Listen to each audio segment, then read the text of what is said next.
It's lovely to see you again. It's great to be back with Sunday Book Club after having a few weeks off to enjoy the summer. I hope you have all really enjoyed your summer as well.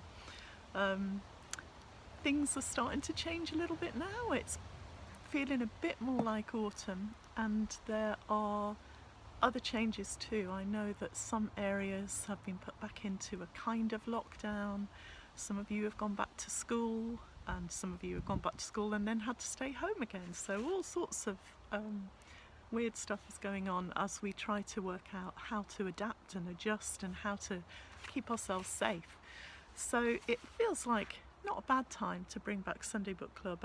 It can be your little bit of reading normality in the middle of a very, very strange year. So I hope you're going to enjoy it. I hope you can stick with us over the next few weeks. And I wanted to say a few hellos, particularly today to Lily Lost, who is one of the followers on the YouTube channel who has been asking me when would the book club be back. So hi, we're back, and yeah, it's lovely to know that we're wanted.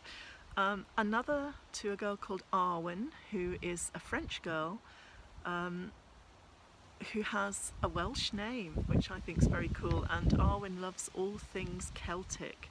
I really, really love that some of my French readers are actually following the YouTube channel as well, and hopefully improving their English while they're doing it. Then there's Sumia, fantastic girl, one of my older readers, who lives in Algeria, and she was in touch a few weeks ago to tell me that she's just launched her own cupcake business, which sounds incredible, and it's all inspired by my book Angel Cake, which has always been one of her favourite books. So Sumia, that is just fab. And last shout out is for an amazing group of Year 6 readers at Kingsland Church of England Primary School near Leominster, who I am told have been reading and enjoying my books whenever they went back to school. So hi, keep reading, keep enjoying, and I hope you're going to like Sunday Book Club too. So today I thought I would tell you about this book. It's called The Puffin Book of Big Dreams, and I have a little short story in it which I thought I would read you. It's kind of a nice, easy way to start off the Sunday Book Club. In this book, there are all kinds of amazing and inspiring and fabulous things. There are stories and poems from some of my absolute favourite authors. There's stuff from Mallory Blackman, from Benjamin Zephaniah, who is a total hero of mine, from Raymond Briggs, who I think is amazing, Roald Dahl, from Shirley Hughes, even Anne Frank. And of course a lot of your favourites, people like Robin Stevens and Jeff Kinney and Jacqueline Wilson, and many, many more, including lots of new fabulous talents that will become incredibly popular and successful as well in the future. So I was going to read you my short story, my contribution to this. And I'm sitting outside to read it, and we've just had an aeroplane going across, a little biplane of all things, gone across above me. I don't know if you could hear that, but yeah, sitting outside, I'm enjoying the last bit of the sunshine today, because sunshine might be in short supply, who knows, going to make the most of it while I can. But I'll apologise in advance if we have any problems with barking dogs passing the house, or school kids going to and fro, or you know, a little while ago somebody was trying quietly to demolish something in one of next door's gardens, so forgive me for any strange noises. Yeah, this book, it's a beautiful big hardback with tons and tons of stuff in it, and it would be an amazing book for any primary school or lower school library to have, because there is so much inspiring stuff in it, and the theme of most of the contributions is dreams. So my contribution is called A Dream of Green and Silver, and it has a little bit of a green theme to it, a bit of an eco theme to it. So whether you're a primary school student, whether you're in the lower half of secondary school, whether you're just really crazy about the environment and looking after the beautiful world that we live in, this might be a little story that you'd enjoy. So I'm going to read it. It's only ever so short. And here goes. The stream runs along the edge of the playing field at Silverbrook Primary, and it's my favourite place to sit and dream. It's quiet and peaceful, somewhere to be alone, or to make daisy chains and pick blackberries with friends. In the summer you can slip your shoes off and let the cold water rush over your toes, and the jolt of it makes you feel more alive than anything else in the world. Well, it used to be that way. Lately the water has been looking brown and brackish, brightened only by the Coke cans and crisp packets bobbing on the surface. A pink plastic doll's pram dangles from the hedge. Even so, finding the blackbird is a shock. It's so still and small and silent, lying on the grass beside the stream, its feathers soft and glossy as though it might wake up and fly away at any moment. It won't, though. It won't ever fly again. A tangle of blue plastic twine is wrapped around its legs, and wisps of blue stick out of its tiny yellow beak. It has tried to peck through the twine, free itself. It's the same twine we use in the school garden to tie the runner beans to the bamboo canes. Some of it must have been dropped and blown over here. It's our fault the blackbird is dead. I find a sharp stone and dig a hole in the mud, place the bird inside and cover it with soil and stones. Later in class I paint a picture where the stream sparkles silver again and the grass is green and littered with daisies. The blackbird soars above it all, wings spread, free. "Are you okay, Jojo?" Miss Larkin asks, and I notice that fat tears are falling onto the picture, making the colours blur. I scrunch it up, watching the paint turn grey and dirty. That night I dream of the stream as it used to be, the grass lush and green and the water sparkling silver.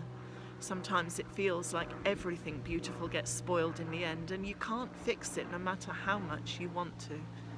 The next day I tell Miss Larkin about the blackbird and the blue garden twine, and after break she walks us all down to the stream to pick up litter. She pulls the doll's pram from the hedge, scoops rusty cans out of the water with a little net.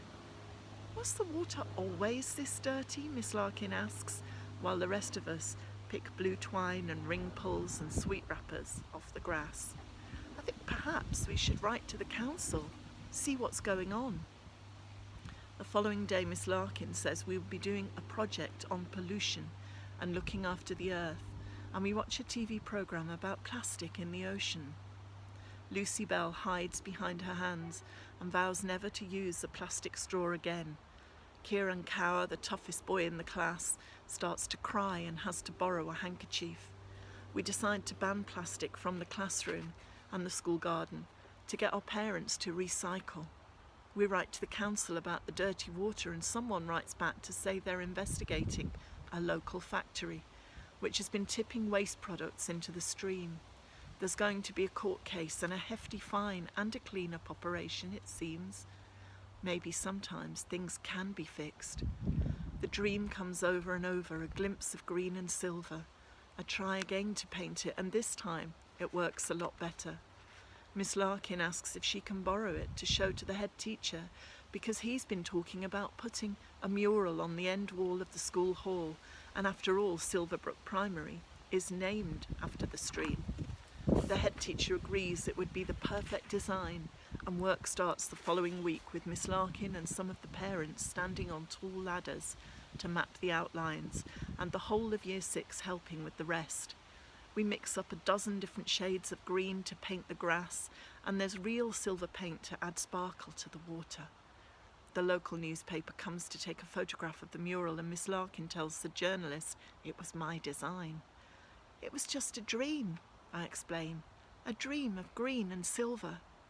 Miss Larkin smiles.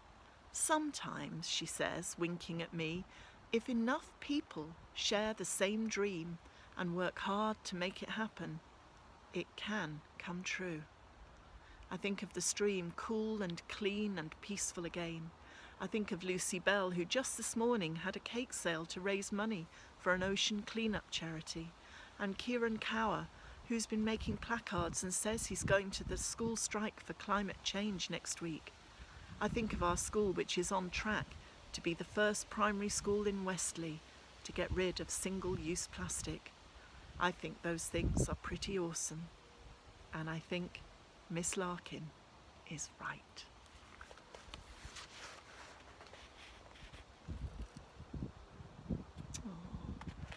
So that was my story, very short, but I hope you enjoyed it. And there are so many amazing, amazing poems and stories and artwork in this book. It's a definite must-have, I think. And it's published by Puffin Books. I'm gonna kind of wind up now, but I just wanted to ask, this was a nice, easy way to start the Sunday Book Club off again, but I'd love to know what you would like me to cover.